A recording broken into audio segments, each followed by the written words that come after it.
মানবিক করিডোরের সিদ্ধান্ত নেবে জনগণ ও নির্বাচিত সরকার, বললেন তারেক রহমান। সংস্কার কমিশনের রিপোর্ট বাস্তবায়নে নিশ্চিত হবে শ্রমিকের অধিকার, মে দিবসে প্রধান উপদেষ্টা। শ্রম আদালতে ঝুলছে 22,000 মামলা, রায় পর্যন্ত যেতে সীমাহীন ভোগান্তি। বাংলাদেশে শ্রমের মূল্য সবচেয়ে কম, এখনো গড়ে ওঠেনি জাতীয় মজুরি কাঠামো।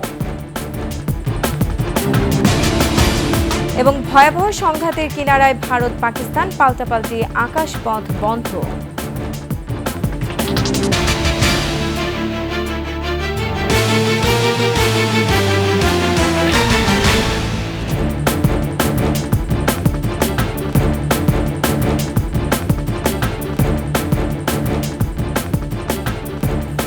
শুনছিলেন সংবাদ শিরোনাম। আমন্ত্রণ সন্ধ্যার 21 সংবাদে, সাথে আছে আমি রোমান আলী। দর্শক, 21 টেলিভিশনের সংবাদ একই সাথে সরাসরি দেখতে পাবেন আমাদের ফেসবুক পেজ www.facebook.com/2124 অনলাইনে। এছাড়া সাবস্ক্রাইব করতে পারেন www.youtube.com/@21etv চ্যানেলে। এছাড়া সংবাদ আরও থাকছে। মে দিবসের শোভাযাত্রায় জুলাই আন্দোলনের সোচ্চার রিকশা চালক সুজন, নানা দাবিতে রাজপথে শ্রমিকেরা।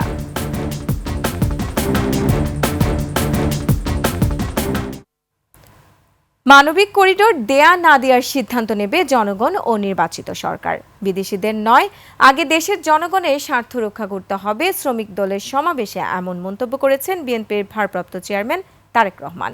এ সময় দলের মহাসচিব মির্জা ফখরুল ইসলাম আলমগীর বলেন, রাজনৈতিক দলগুলোকে অবহেলা করে দেশ বিরোধী কোনো চুক্তি করা যাবে না। বিস্তারিত মাহিলা ইসলামের রিপোর্টে।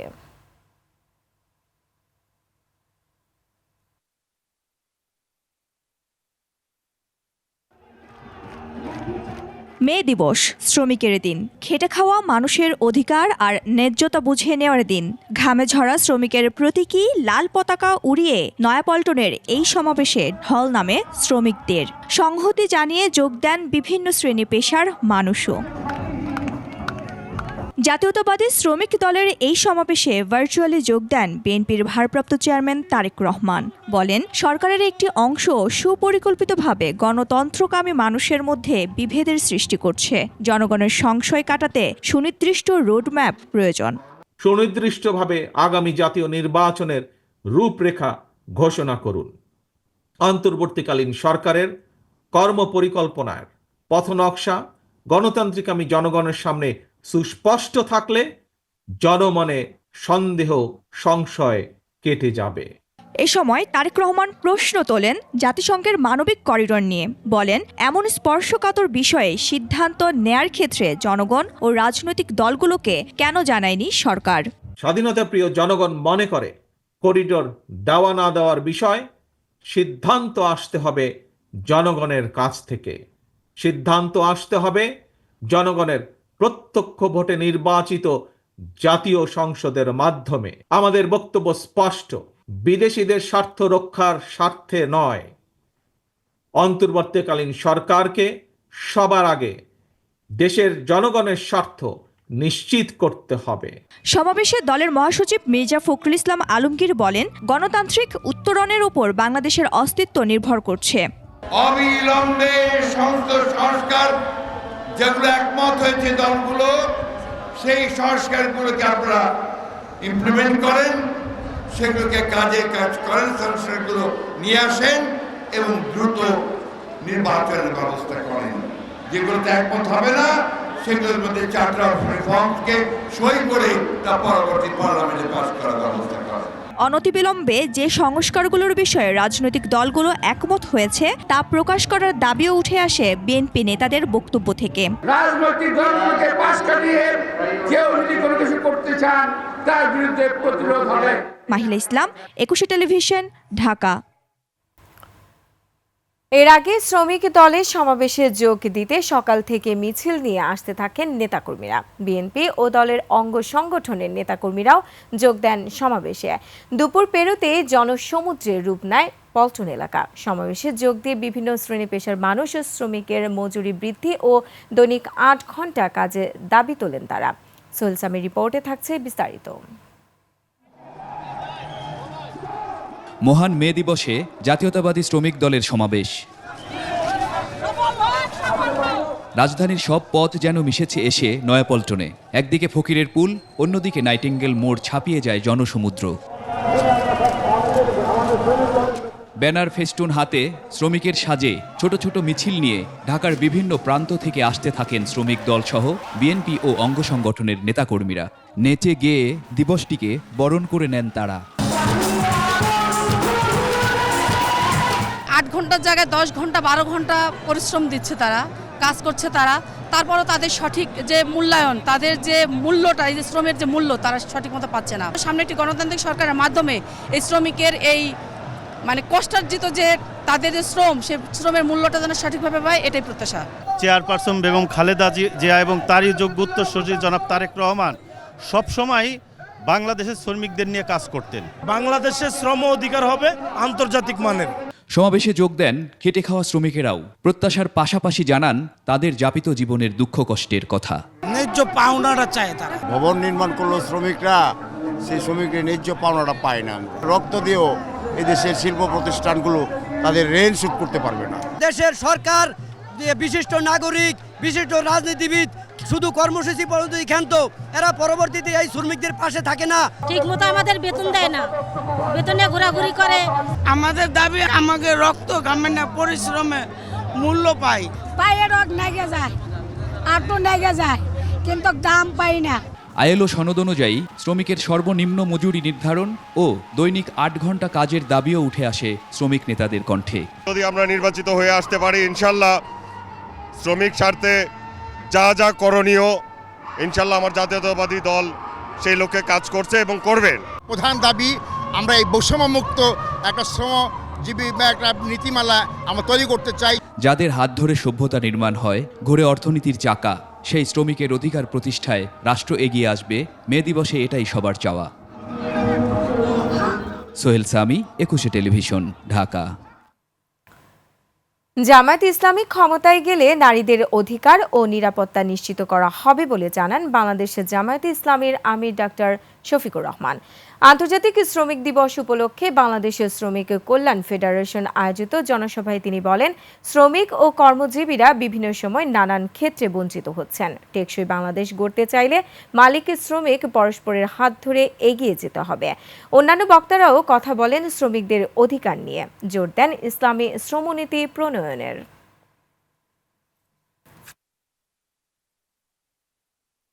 প্রতিপক্ষ আমাদের বিরুদ্ধে অপবাদ ছড়ায়, জামাতে ইসলামী ক্ষমতায় গেলে মহিলাদের আর কোনো কাজ করতে দিবে না, ঘর থেকে বের হতে দেবে না। আমরা আমাদের এই বোনদেরকে নিশ্চয়তা দিচ্ছি, তারা তাদের যোগ্যতা এবং পছন্দ অনুযায়ী কর্মক্ষেত্রে কাজ করবেন। এখন তাদের কোনো সম্মান নাই, তাদের কোনো মর্যাদা নাই এবং তাদের কোনো নিরাপত্তা নাই। সেই রাষ্ট্রে ইনশাআল্লাহ তাদের মর্যাদাও আমরা কায়েম করব, তাদের নিরাপত্তাও নিশ্চিত করা হবে ইনশাআল্লাহ। শ্রম সংস্কার কমিশনের রিপোর্ট বাস্তবায়নের মাধ্যমে শ্রমিকের অধিকার নিশ্চিত করা হবে বলে জানিয়েছেন প্রধান উপদেষ্টা ডক্টর মোহাম্মদ ইউনূস। রাজধানীর চীনমৈত্রী আন্তর্জাতিক সম্মেলন কেন্দ্রে মহান মে দিবসের অনুষ্ঠানে তিনি বলেন, কমিশনের রিপোর্ট বাস্তবায়ন না হলে নতুন বাংলাদেশের প্রতিশ্রুতি বাস্তবায়ন হবে না। মেহেদী হাসানের রিপোর্ট।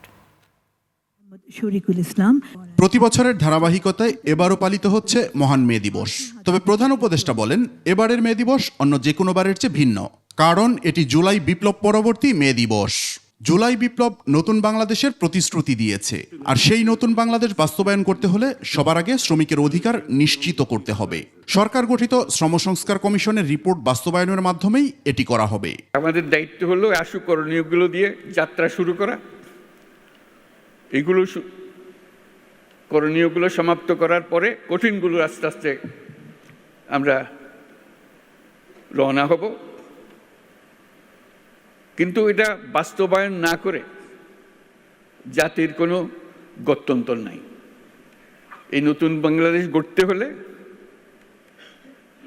আর কিছু কাগজ দলিল থাকার না থাক, এই কমিশনের যে রিপোর্ট আছে এটুকু যদি আমরা বাস্তবায়ন করতে পারি, তাহলে নতুন বাংলাদেশের ভিত্তি রচনা হয়ে গেল। প্রধান উপদেষ্টা বলেন, শ্রমিক অধিকারের ব্যাপারে আইএলও, ইউরোপীয় ইউনিয়ন এবং মার্কিন যুক্তরাষ্ট্রকে দেওয়া প্রতিশ্রুতিও বাস্তবায়ন করতে হবে। আন্তর্জাতিক শ্রম কনভেনশন অনুস্বাক্ষরকারী দেশ হিসেবে বাংলাদেশের শ্রমমানকে আন্তর্জাতিক পর্যায়ে উন্নতিকরণে আমরা কাজ করছি। আমরা আন্তর্জাতিক শ্রম সংস্থার সাথে একটা রোডম্যাপ এবং ইউরোপীয় ইউনিয়নের সাথে একটি সময়াবদ্ধ জাতীয় পরিকল্পনা বাস্তবায়ন করছি। তাছাড়া যুক্তরাষ্ট্র সরকারের সাথেও একটি 11 দফা লেবার অ্যাকশন প্ল্যান বাস্তবায়ন করছি। সরকার এরই মধ্যে 44টি খাতে শ্রমিকদের জন্য ন্যূনতম মজুরি নির্ধারণ করেছে বলেও জানান প্রধান উপদেষ্টা।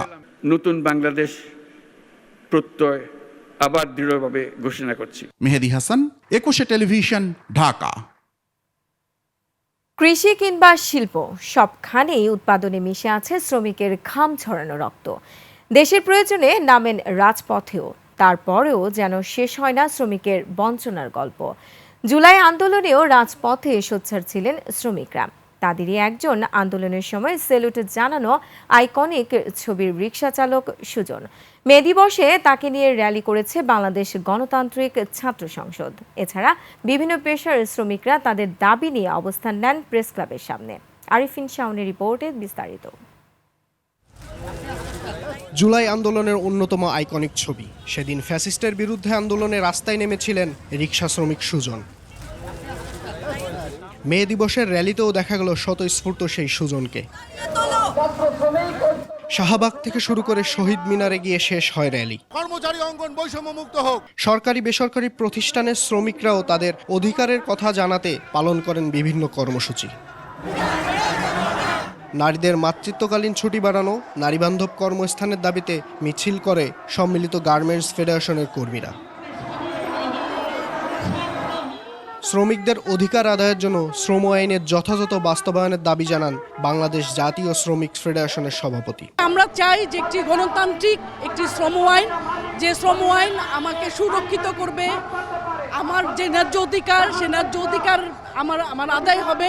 বৈষম্যমুক্ত পে স্কেলের দাবিতে প্রেস ক্লাবের সামনে মানববন্ধন করেন বাংলাদেশ সরকারি কর্মচারী আদায় ঐক্য পরিষদ। বর্তমান বাজারের কথা চিন্তা করে বেতন বাড়ানোর দাবি জানান তারা। অতি সত্বর নবম পে কমিশন গঠন করে পে স্কেলের দাবি করছি এবং অন্তর্বর্তী সময়ের জন্য মহার্ঘ ভাতার দাবি করছি। মে দিবসে ঢাকার বিভিন্ন রাজপথ জুড়েই ছিল মেহনতি মানুষের নানা কর্মসূচি। আরিফিন শাওন, একুশে টেলিভিশন, ঢাকা। শ্রম আদালতে মামলা করার পর রায় পর্যন্ত যেতে সীমাহীন ভোগান্তিতে পড়তে হয় শ্রমিককে। এসব বাধা কাটাতে শ্রম আদালতের সংখ্যা বাড়ানো, অবকাঠামো সুবিধা উন্নত করা ও মালিক পক্ষের অনীহায় আইনি পদক্ষেপ গ্রহণের পরামর্শ আইনজ্ঞদের। দর্শক, গাজীপুর প্রতিনিধি অপূর্ব রায়কে সঙ্গে নিয়ে শাকির আরজু রিপোর্ট। গাজীপুরের একটি তৈরি পোশাক কারখানায় 7 বছর ধরে কাজ করেছেন আসমা বেগম। গত অক্টোবরে বিনা নোটিশে কারখানা বন্ধ হয়ে যায়। চাকরি হারান আসমা। আর্থিক কষ্টে থাকা আসমা বারবার চেষ্টা করেও পাওনা আদায় করতে পারছেন না। অন্যান্য শ্রমিকদের মতোই পাওনা আদায়ে ভাবছেন মামলা করার কথা। কিন্তু যেখানে পুরাতন মামলা ঝুলছে সেখানে নতুন মামলাগুলো নিষ্পত্তি কবে হবে, কবে পাবেন টাকা, তা নিয়ে দুশ্চিন্তার ভাঁজ আসমার কপালে। 12টা 1টা পর্যন্ত কাজ করছি, খায় না খায়।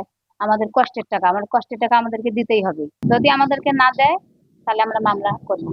শ্রম আদালতের তথ্য অনুযায়ী গত 31 মার্চ পর্যন্ত দেশে 13টি শ্রম আদালত ও একমাত্র আপিল ট্রাইব্যুনালে মোট বিচারাধীন মামলা 21,891টি। 13টি শ্রম আদালতে 20,664টি, শ্রম আপিল ট্রাইব্যুনালে 1,223টি মামলা। 60 দিনের মধ্যে মামলা নিষ্পত্তি করার কথা থাকলেও বাস্তবতা হলো 1 যুগ আগের মামলাও বিচারাধীন। ঘটনাস্থলে কোনো শ্রমিকের মৃত্যু হয় কিংবা আহত হয়, সেই ক্ষতিপূরণের ব্যাপারটা কিন্তু উচ্চ আদালত থেকে একটা কমিটি গঠন করে দেওয়া হয়েছিল। সেই কমিটি কিন্তু 17 থেকে 25 লক্ষ টাকা ক্ষতিপূরণের বিষয়ে সাজেস্ট করেছে।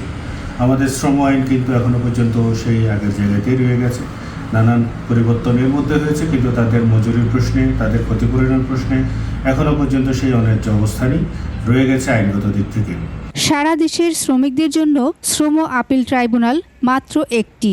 পর্যাপ্ত বিচারক সংকট, অবকাঠামোর ঘাটতি ও প্রশাসনিক জটিলতা মামলা জটের কারণ বলছেন আইনজীবীরা। অন্তর্বর্তীকালীন সরকার 8 মাস হলো তারা ক্ষমতায় এসছে। ক্ষমতায় আসার পর এই মামলাগুলো দ্রুততার সাথে নিষ্পত্তির উদ্যোগ নেওয়া উচিত ছিল বলে আমি মনে করি। ফৌজদারি মামলার বিচার নিশ্চিত করে রাষ্ট্র, এখানে কোর্টের ভূমিকা খুবই সামান্য। শ্রম আদালতের সংখ্যা বাড়ানো সহ মালিক পক্ষের আইনজীবীরা মামলা বিলম্বে নানা যুক্তি দাঁড় করানো বন্ধ করার আহ্বান জানান বিচার প্রার্থীরা। শাকেরা আরজু, 21 টেলিভিশন, ঢাকা। যুগের পর যুগ পেরিয়ে গেলেও দেশে এখনও সুনির্দিষ্ট জাতীয় মজুরি কাঠামো গড়ে ওঠেনি। 4 শতাধিক শিল্প খাতের মধ্যে মাত্র 42টি খাতে ন্যূনতম মজুরি নির্ধারণ করা আছে, যার অধিকাংশই আবার হালনাগাদ নয়। ফলে মালিকের ইচ্ছাতেই মজুরি নির্ধারিত হয়, ন্যায্য প্রাপ্য থেকে বঞ্চিত হচ্ছেন শ্রমিকেরা। অন্যদিকে দেশের প্রধান রফতানিমুখী শিল্প পোশাক খাতেও প্রতিযোগী দেশগুলোর মধ্যে সবচেয়ে কম মজুরি পান বাংলাদেশের শ্রমিকেরা। আরো জানাচ্ছেন সঞ্জয় অধিকারী। সকাল 10টা থেকে 8টা পর্যন্ত কাজ করি। বাসায় আব্বু আম্মু 2টা ছোট বোন আছে। বেতন পাই 8,000 টাকা আর রোজ 100 টাকা। এটাই যেন দেশের অপ্রাতিষ্ঠানিক শিল্প খাতের শ্রমিকদের জীবনের চিত্র। সকাল থেকে রাত পর্যন্ত নির্ধারিত কর্মঘণ্টার চেয়েও বেশি কাজ করতে হয়, অথচ সেই অনুপাতে মেলে না মজুরি। তাই সংসার জীবনের ঘানি টানতে হিমশিম খেতে হয় এই সব শ্রমজীবীদের। এই জায়গায় 500 পরে, 600 পরে, 700 পরে, 800 পরে কাম বই যায়, আবার কোনো দিন 200 হয় না। যে লেবার শ্রমিকরা অনেকেই শোচনীয় অবস্থার মধ্যে, তাদের আয়ের উৎস কম, অনেকে খেতে পারে, অনেকে খেতে পারে না, অনেকে কাজ করে, অনেকে কাজ পায় না। নারী শ্রমিকদের বঞ্চনার মাত্রা যেন আরও একটু বেশি। পুরুষের সমান কাজ করেও তাদের চেয়ে কম মজুরি পান নারীরা। তাই সরকারের প্রতি ক্ষোভ প্রকাশ করতেও দ্বিধাহীন তারা। 500 দিয়ে এখন কেমনে দিন চলে, এইভাবে দিন নিয়ে যায়, কষ্ট হইল চলি। এরা তো আর সরকার দিব না, না বসাইলে কি করবো, চলতে তো হইবে। ছোট বড় মিলিয়ে দেশে 400-রও বেশি শিল্প খাত রয়েছে, অথচ নেই কোনো জাতীয় মজুরি কাঠামো। ডজন খানেক শিল্পে ন্যূনতম মজুরি হালনাগাদ থাকলেও অধিকাংশ ক্ষেত্রেই বঞ্চিত হচ্ছেন শ্রমিকেরা। 90% তার চেয়ে বেশি মানুষ, শ্রমজীবী মানুষ, তারা কিন্তু মজুরি কত দাবি করবে এটা তারা জানে না। এমনকি মালিক সেও জানে না যে আসলে কত দিলে ভালো। সরকারের যে সমস্ত তথ্যপত্র আছে এবং শ্রমিকদের যে জীবন জামান, এটাকে যাচাই বাছাই করে নিম্নতম মজুরি বোর্ড যেন নিজেই একটা প্রস্তাব করে যে একটা সেক্টরে মজুরি কত হওয়া উচিত। দেশের প্রধান রপ্তানিমুখী শিল্প পোশাক খাতের শ্রমিকদের মজুরি ও জীবনমান নিয়েও রয়েছে বিস্তর অভিযোগ। 2800 থেকে 3000 ক্যালোরি একজন শ্রমিকের খাবারের জন্য প্রয়োজন। সেই ক্যালোরি কিনতে গেলে এই টাকা কিন্তু তার অর্ধেকের চেয়েও কম। শ্রম আইন অনুযায়ী যদি শ্রমিকের যে অধিকারগুলো আছে সেগুলো যদি সঠিকভাবে প্রয়োগ হতো বা বাস্তবায়ন হতো বা শ্রমিকরা পাইতো, তাও কিন্তু শ্রমিকদের জীবনমান উন্নয়ন হতো। মালিক সবসময় তার লাভ খুঁজে নিতে চায়, এই কারণেই শ্রমিকদের মজুরি কম দেয়। 2024 সালে বাংলাদেশ 38 বিলিয়ন মার্কিন ডলারেরও বেশি মূল্যের তৈরি পোশাক রপ্তানি করেছে, অথচ প্রতিযোগী দেশগুলোর মধ্যে এ খাতে সবচেয়ে কম মজুরি পান বাংলাদেশের শ্রমিকেরা। যেখানে ভারতের পোশাক শ্রমিকরা মাসে মজুরি পান $246, সেখানে বাংলাদেশে মাত্র $113। পাকিস্তানেও বাংলাদেশের চেয়ে বেশি মজুরি পান $115। মালিকরা তো শ্রমিকদের চাইতে বেশি শক্তিশালী, তাদের টাকা আছে, তাদের ক্ষমতা আছে এবং তারা সরকারের সাথে মিলে তারা কাজ করে। গত 40 বছর ধরেই আমাদের এই দাবিগুলো একের পর এক আমরা করে আসছি, কিন্তু কোনো সরকারই আমাদের কোনো কথা কর্ণপাত করছে না। প্রাতিষ্ঠানিক বা অপ্রাতিষ্ঠানিক সব ক্ষেত্রেই মালিক শ্রেণীর শোষণ আর বঞ্চনার শিকার হতে হয় শ্রমিকদের। যাদের শ্রমে ঘামে প্রতিনিয়ত বিকশিত হচ্ছে সভ্যতা, তাদের জীবনেই মিলছে না আলোর দেখা। হাড় ভাঙা খাটুনির পরও বেশিরভাগ ক্ষেত্রেই ন্যায্য মজুরিটুকু পান না তারা। তারপরও সুদিনের স্বপ্ন দেখেন এই সব শ্রমজীবী মানুষেরা। সঞ্জয় অধিকারী, 21 টেলিভিশন, ঢাকা। মাথার ঘাম পায়ে ফেলে সবার অন্য জোগালেও খোদ কৃষি বিভাগেই প্রতারিত কৃষকরা। আবার তাদের জন্য বরাদ্দ টাকায় পকেট ভারী করছে একটি চক্র। কিন্তু কারা কিভাবে এমন অপকর্ম করছে? দর্শক, ব্রাহ্মণবাড়িয়া ঘুরে এসে আরো জানাচ্ছেন আলী আহমেদ, আর ক্যামেরায় ছিলেন আব্দুর রাজ্জাক। ব্রাহ্মণবাড়িয়ার আশুগঞ্জ উপজেলা রেল লাইনে ট্রেন চলছে নিয়ম করেই, তবে অনিয়ম দেখা যায় রাস্তার ধারে। রেলের জমিতে flood reconstruction, emergency assistance project, free প্রকল্পের আওতায় গাছের চারা লাগিয়েছে কৃষি বিভাগ। সেখানে সাইনবোর্ডে কৃষকের মোবাইল নাম্বার দেয়া থাকলেও তারা জানান ভিন্ন কথা। একক ফল প্রদর্শনীর সাইনবোর্ডে আপনার নাম্বার দেওয়া, এই বিষয়টা কি আপনার জানা আছে ওখানে যে ফল গাছ টাছ লাগানো হয়েছে? না, আমি তো এটা সম্বন্ধে বেশি জানি না। সেখান থেকে আমরা অনুসন্ধান শুরু করি কৃষকের জন্য যে বরাদ্দ রয়েছে তা কিভাবে বন্টন হচ্ছে। অনেক ক্ষেত্রে বরাদ্দ কৃষকের হাতে পৌঁছায় না, আর কখনো কখনো কৃষকের কপালে জোটে বরাদ্দের ক্ষুদ্র অংশ। আমার নিজের টাকা তো করছি কোন দিনে কইছে পরে দিব আর দেওই নাই। 4,500 টাকা মাস্টার হলে সাইন নিছে নেয়া, সেটা আমার 2,000 টাকা দিছে প্রথম। 50 টাকার কৃষকের 10 টাকার সম্পদ দেয় না, 40 টাকা তারা আত্মসাৎ করে। বীজ, সার, টাকা ছাড়াও কৃষকের জন্য বরাদ্দ হয় কৃষি যন্ত্রপাতি। অভিযোগ রয়েছে টাকার বিনিময়ে পছন্দের মানুষকে বরাদ্দ দেয়া হয় এসব যন্ত্র। যারা যোগ্য নন পাচ্ছেন তারাও। মেশিন দিয়ে আমি কোনো কিছু করার মতন আমার ক্যাপাসিটি নেই, আমি এই মেশিন দিয়ে কি করব। আনার পরে দেখছি যে এটার মধ্যে জং টং ধরানো লাগাইতে পারে না, আর ফিটিংই করতে পারে না। কারা মেরে খাচ্ছেন কৃষকের টাকা? ডিডি হলো তো এটার প্রধান, কিন্তু মুন্সির মাধ্যমে এগুলো নিয়ন্ত্রণ করে। প্রকল্পের বিভিন্ন প্রদর্শনী কৃষকের ঠিকমতো সার দেয় না, বীজ দেয় না, যেগুলো আন্তঃপরিচিত টাকা এগুলো ঠিকমতো দিচ্ছে না। মাঠের চিত্র আর এসবের অভিযোগ যাচাইয়ে আমরা আশুগঞ্জ উপজেলা কৃষি অফিসে যাই। কৃষি কর্মকর্তা সকালে কথা বললেও বিকেলে ক্ষিপ্ত হয়ে বের হয়ে যেতে বলেন 21-এর ক্যামেরাকে। ক্যামেরাম্যান বের হলে তিনি ব্যবস্থা নেয়ার হুমকি দেন 21-এর টিমকে। হলুদ জানালাম যেটা বলে এটা করেন, আমি আসলে মাইন্ড করবো, আমি আমার জায়গা থেকে তখন ব্যবস্থা নিতে হবে। সাবেক গণপূর্ত মন্ত্রী উবাইদুল মুক্তাদির চৌধুরীর সাথে সখ্যের জেরে পুরো ব্রাহ্মণবাড়িয়ার কৃষি বিভাগ নিয়ন্ত্রণ করেন উপসহকারী কৃষি কর্মকর্তা ইসমাইল মুন্সি। যখন যে সরকার আসে সিবিআই করতে গেলে তো ধরেন আমার কিছু দাবি দেওয়াগুলা বিভিন্ন এর থেকে আনন্দ লাগে। তো আমি ধরেন না কোনো সময় ওনার কাছে যেমন গেলে আমাদের একটা এই যে পাঠাগারের জন্য কিছু টাকা দেন, আমরা কিছু পাঠাগার করি, কিছু বইটি কিনি, কিছু বইটি বিলি করি। আবার যখন জাতীয় পার্টি আসে তো বিএমপি সময় আমি বিএমপি সময় এরকম ছিলাম, এরকম আছে। তাকে সব সময় প্রশ্রয় দেন সেখানকার বড় কর্তারা। বর্তমান উপপরিচালকও স্বীকার করেন সবকিছুতেই হাত রয়েছে ইসমাইলের।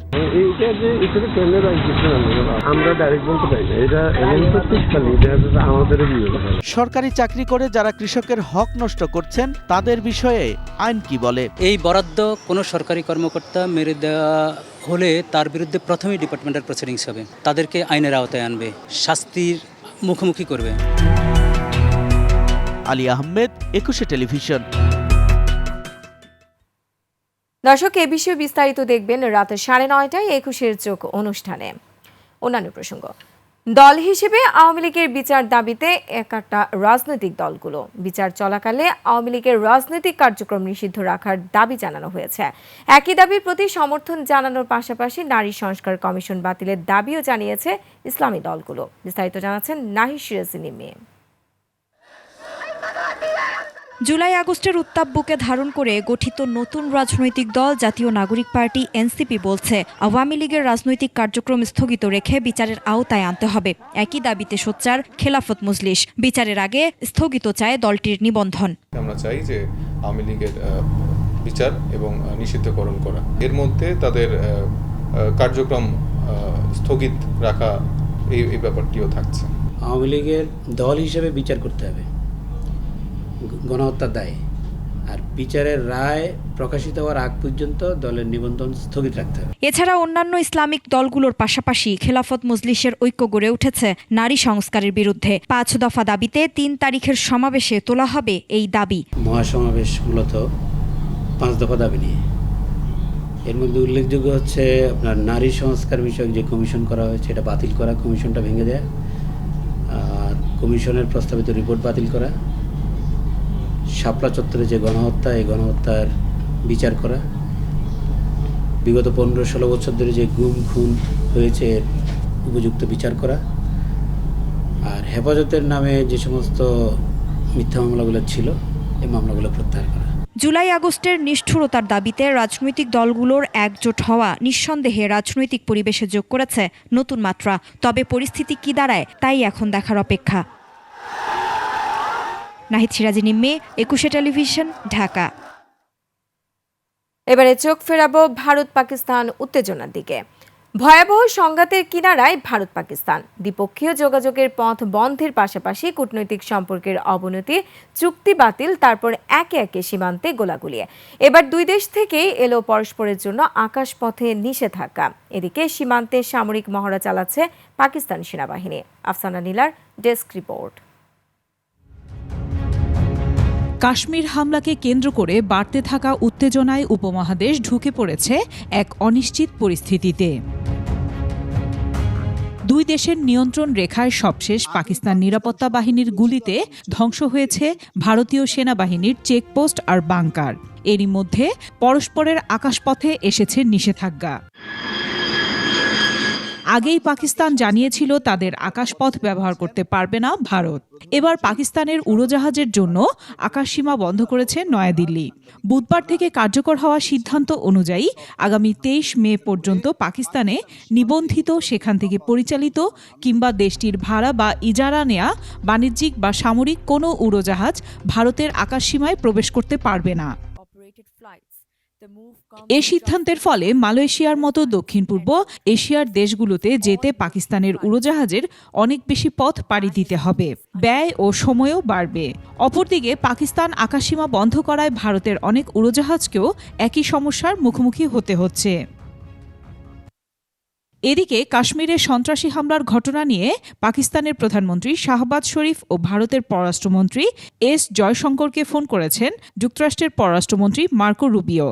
এ সময় সৃষ্ট হওয়া উত্তেজনা কমানোর ওপর গুরুত্ব আরোপ করেন রুবিও। ভারতের পররাষ্ট্রমন্ত্রীকে করা আলাদা ফোন কলে নয়াদিল্লির সঙ্গে সংহতি প্রকাশ করেন মার্কিন পররাষ্ট্রমন্ত্রী। আফসানা নীলা, ডেস্ক রিপোর্ট, 21 টেলিভিশন। আবারও দেশ ভাগের ছায়া উপমহাদেশে। ভারত পাকিস্তানের আটারি ওয়াগা সীমান্তে স্বামী সন্তান আত্মীয় স্বজন ফেলে চলে যেতে হচ্ছে অনেককে।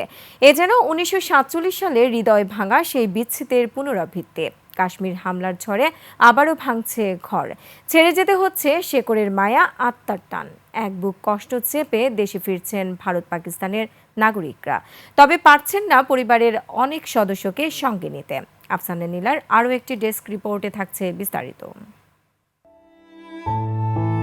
কাঁটাতার ঘেরা সীমান্তে পরিচয় এখন শুধু একটাই, লাল আর নীল পাসপোর্ট। এই লাল নীল ছিন্ন করছে মা সন্তান, স্বামী স্ত্রী আর আত্মীয়ের সম্পর্ক। করাচির মেয়ে সায়রা প্রেমের টানে 3 বছর আগে নয়াদিল্লির ফারহানের সঙ্গে ঘর বাঁধেন। 9 মাস আগে কোলজুড়ে আসে ছোট্ট আজলান। কাশ্মীরের হামলার পর ভারত সরকার আকস্মিক পাকিস্তানি নাগরিকদের দেশ ছাড়তে নির্দেশ দিলে সায়রা ও ফারহানও আজলানকে নিয়ে নয়াদিল্লি থেকে রওনা হন। কিন্তু সীমান্তরক্ষীর তীক্ষ্ণ দৃষ্টি আজলানের নীল পাসপোর্টে পড়লে বলা হয়, বাচ্চাটি নয়, আপনি একা যাবেন। দুধের শিশু আর স্বামীকে রেখে একা পাকিস্তানে ফিরতে হয় সায়রাকে। मदर का इंडियन पासपोर्ट है और हम सबका पाकिस्तानी पासपोर्ट है। ছোট্ট শিশু জয়নব জেনিস মাকে বিদায় দিয়ে কাঁদতে কাঁদতে ফিরছে পাকিস্তান, কারণ তাদের মা ভারতীয় আর বাবা পাকিস্তানি। घर जाना है, हमें घर जाना, वो सब बातें बाद में करें, अभी मुझे मेरे बच्चों के साथ घर जाना है। करता कोई है भुगतना, हमारे जैसों को पड़ जाते, हम 10 साल के बाद आए। 25 বছর ভারতীয় স্বামীর সঙ্গে সংসার করার পর 2 ছেলে সংসারের শেকড় উপড়ে পাকিস্তান পাড়ি দিয়েছে হালিমা। করাচিতে পৌঁছানোর পর কোথায় যাবেন তিনি তা জানেন না। এক নববধূ চোখের পানি ফেলে ছাড়ছেন প্রিয় মানুষকে। जो भी करा गलत करा, जिन परिवारों के साथ करा, हमें भी बहुत दुख है। এমনি গল্প এখন ভারত পাকিস্তান সীমান্ত জুড়ে। সীমান্তের নিষ্ঠুর নিয়তি আর 2 দেশের বিরোধ ভাঙছে শত শত সুখের নীড়। মৌলিক মানবিক অনুভূতি হেরে যাচ্ছে রাজনৈতিক দ্বন্দ্ব আর কূটনৈতিক কুটচালের কাছে। আফসানা নীলা, ডেস্ক রিপোর্ট, 21 টেলিভিশন। পুলিশকে দলীয়ভাবে ব্যবহার করায় রাষ্ট্র ও পুলিশের সাথে জনগণের দূরত্ব তৈরি হয়েছে, আর রাজনীতিবিদরা পুলিশকে নিজেদের স্বার্থে ব্যবহার করেন। কিছু মতলববাজ পুলিশও অতি উৎসাহী হয়ে দলবাজি করেন। রাজারবাগ পুলিশ অডিটোরিয়ামে মতবিনিময় সভায় বক্তারা এসব কথা বলেন। এ সময় আইজিপি বলেন, জনবান্ধব পুলিশে তৈরিতে কাজ করছে সরকার। মফিউর রহমানের রিপোর্ট। জনবান্ধব পুলিশ তৈরি নিয়ে আয়োজিত মতবিনিময় সভায় অংশ নেন পুলিশের সাবেক আইজিপি সহ বিশিষ্ট নাগরিকরা। সূচনা বক্তব্যে পুলিশের মহাপরিদর্শক বলেন, দলীয় লেজুরবৃত্তি থেকে বের হয়ে মানবিক পুলিশ তৈরির প্রক্রিয়া চলমান। আমি আজ বুঝেছি, শক্তি নয়, নৈতিকতা বড় অস্ত্র। সম্মানিত নাগরিকবৃন্দ, প্রিয় সহকর্মীবৃন্দ, আমরা এই প্রতিশ্রুতিবদ্ধ হতে চাই সবার কাছে। এই সময় আলোচকরা বলেন, এতদিন পুলিশকে রাজনৈতিকভাবে ব্যবহার করায় মানবিক পুলিশ তৈরি করা সম্ভব হয়নি। দুষ্টের দমন করবার জন্যে রাষ্ট্র পুলিশের ব্যবস্থা করে। সেই পুলিশকে এইটুকু মনে রাখা দরকার যে সামনে যাদের যেমন মিছিলের মধ্যে আছে,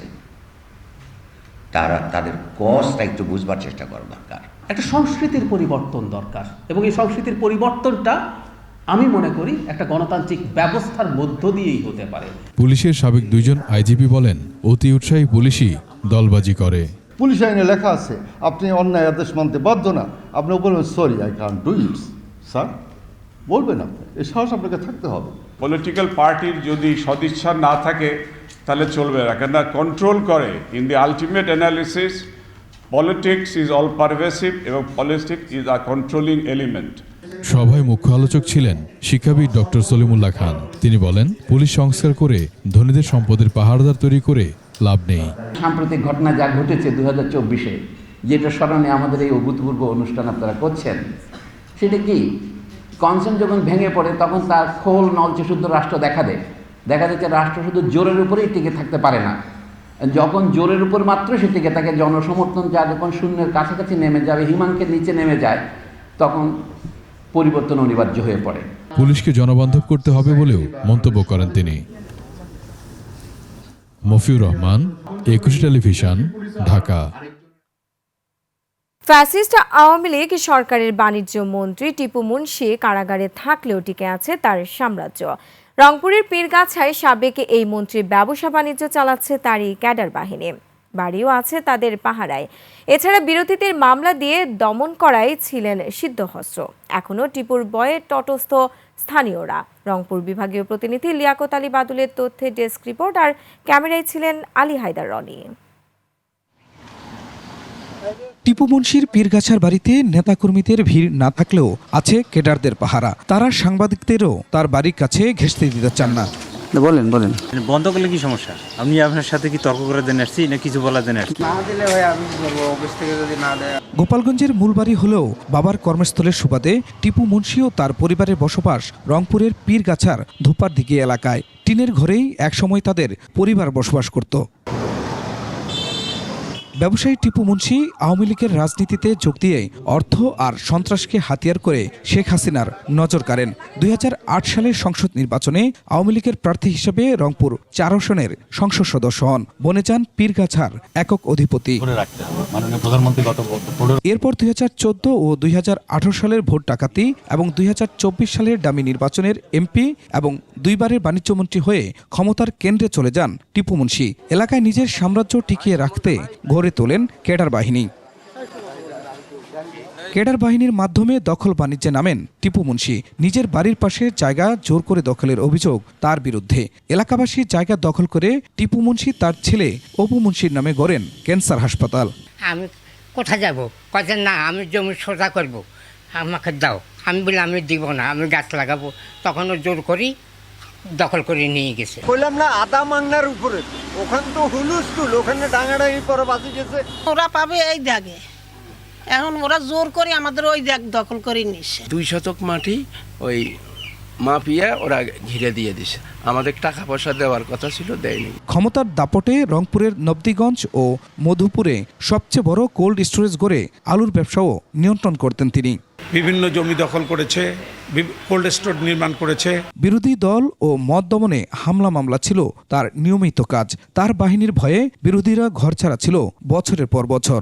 সব সময় এটি স্বৈরাচারী মনোভাব পোষণ করেছেন, এলাকার মানুষকে নির্যাতন করেছেন। উনি 2300% ওনার কিন্তু সম্পদ পরিমাণ বেড়ে গেছে এই 15 বছর। শেখ হাসিনার সাথে তার অনেক নেতা পালাতে পারলেও পারেননি টিপু মুনশি। তিনি কারাগারে আটক থাকলেও এখনও পীরগাছায় তার ক্যাডারদের দাপট কমেনি। Khurshid Alam, desk report, 21 television. আবারও মে দিবস প্রসঙ্গ। প্রতি বছর মে দিবসে এলে শুরু হয় শ্রমিকদের ন্যায্য অধিকার আদায়ের তোড়জোড়। বিভিন্ন খাতে শ্রমিক নেতাদের সরব উপস্থিতি দেখা গেলেও চা শ্রমিকদের ভাগ্য যেন বরাবরই উপেক্ষিত। দেশের অর্থনীতিতে সম্ভাবনার নতুন দুয়ার খুলে দেওয়া এই খাতের শ্রমিকদের জীবনমান এখনও দারিদ্র্য, বঞ্চনা ও অবহেলার ছায়ায় ঢাকা।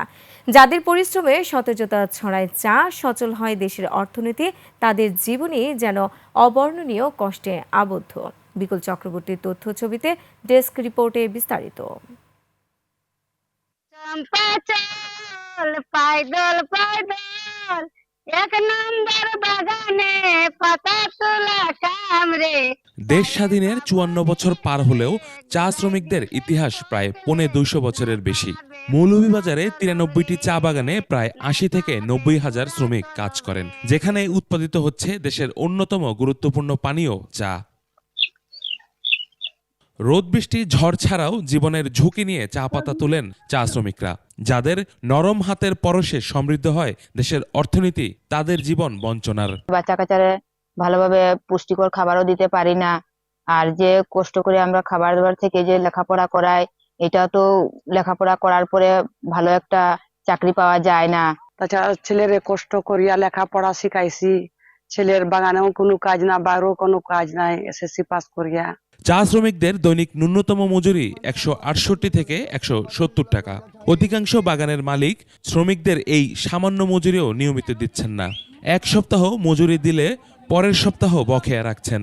শ্রমিক নেতারা জানান, চা বাগানের বাহিরে অন্যরা জমির মালিক হলেও বংশ পরম্পরায় এক জমিতে প্রায় 200 বছর বসবাস করলেও এখনো চা শ্রমিকরা সে জমির মালিক হতে পারেনি। বিশেষ করে বাসস্থানের দাবি আছে, কারিগরি শিক্ষার দাবি আছে। আমাদের ছেলেমেয়েরা যারা লেখাপড়া করতেছে তাদের কিন্তু বেকারত্ব জীবন যাপন করতেছে, লেখাপড়া করিয়াও কিন্তু তাদের চাকরি বাকরি নেই। সেই চাকরির ব্যবস্থা আমরা সরকারের কাছে তুলব। জীবনমান উন্নয়নে মে দিবসে ভূমি অধিকারের পাশাপাশি চা বাগান এলাকায় কারিগরি প্রশিক্ষণ ও শিক্ষিত ছেলেমেয়েদের চাকুরির ব্যবস্থার দাবি জানায় তারা। আমাদের দাবি থাকবে বর্তমান সরকারের কাছে, যেভাবে চা শ্রমিক সন্তানেরা বেকার আছে তাদেরকে কারিগরি শিক্ষায় শিক্ষিত করে তুললে আমাদের বাংলাদেশে এইটাও একটা সম্পদ হিসাবে দেখা দিবে। চা শ্রমিকদের জীবনমান উন্নয়নে সরকারের পাশাপাশি বাগান মালিকদের এগিয়ে আসার তাগিদ সংশ্লিষ্টদের। ইউসুফ হাসান নাইম, 21 টেলিভিশন। সংবাদ শেষ করছি মে দিবসে সড়কে থাকা এক রিকশা চালকের গল্প শুনিয়ে। রিকশার প্রতিটি প্যাডেলের চাপে ঘুরে তার রোজগারের চাকা। শ্রমিকের অধিকার প্রতিষ্ঠার এদিনেও খাবারের সন্ধানে সড়কে নামতে হয় এই রিকশা চালককে। দর্শক, তার গল্প শুনব খালিদ ইবনে মিজানের কাছ থেকে। শরীরের সবটুকু শক্তিতে ঘুরছে প্যাডেল। রিকশার এই 3 চাকা ঘুরলেই মিলবে টাকা। এতেই দিন শেষে জুটবে নিজের ও পরিবারের খাবার কেনার টাকা। শ্রমিক দিবসের ছুটিটা তাই নেই কামরাঙ্গীর চরের রিকশা চালক মোহাম্মদ আলীর, নেই বিশ্রামের ফুরসত। গাড়ি চালাই ধরেন পেটের দুঃখিত, খাইতে হয় না। ছাওয়াল মেয়ে লেখাপড়া সব তো বিয়ে শাদি দিয়ে শেষ করে দিয়েছি। নাচক তোর আগে চলে যায় ডুব গোসল দিয়ে খাই দাই করে বয়ে থাকি, না হলে একটু চা খেলাম। পৃথিবী জুড়েই মোহাম্মদ আলীর মতো শ্রমিকেরা জানেন না কি তার অধিকার, কারণ তার জীবন যুদ্ধ তো বছরের প্রতিটি দিনই। ছোটকালে মা মরিয়েছে, আমার লেখাপড়া শিখেবে কে। স্বাধীনের পরে তো আমার মা মারা গেছে, বাপ তো দ্বিতীয় বিয়ে করছে, আমার লেখাপড়া করাবে কে, আমার 3 ভাই। জীবন নিয়ে খুব একটা অভিযোগও নেই মোহাম্মদ আলীর, নেই মূল্যায়ন পাওয়ার আকাঙ্ক্ষাও। খালিদ ইবনে মিজান, 21 টেলিভিশন, ঢাকা। আর এরই সাথে শেষ করছি সন্ধ্যার 21 সংবাদ। যাবার আগে সংবাদ শিরোনামগুলো আরও একবার। করিডোরের সিদ্ধান্ত নেবে জনগণ ও নির্বাচিত সংসদ, বললেন তারেক রহমান। সংস্কার কমিশনের রিপোর্ট বাস্তবায়নে নিশ্চিত হবে শ্রমিকের অধিকার, মে দিবসে প্রধান উপদেষ্টা। শ্রম আদালতে ঝুলছে 22,000 মামলা, রায় পর্যন্ত যেতে সীমাহীন ভোগান্তি। বাংলাদেশে শ্রমের মূল্য সবচেয়ে কম, এখনো গড়ে ওঠেনি জাতীয় মজুরি কাঠামো। এবং ভয়াবহ সংঘাতের কিনারায় ভারত পাকিস্তান, পাল্টাপাল্টি আকাশপথ বন্ধ।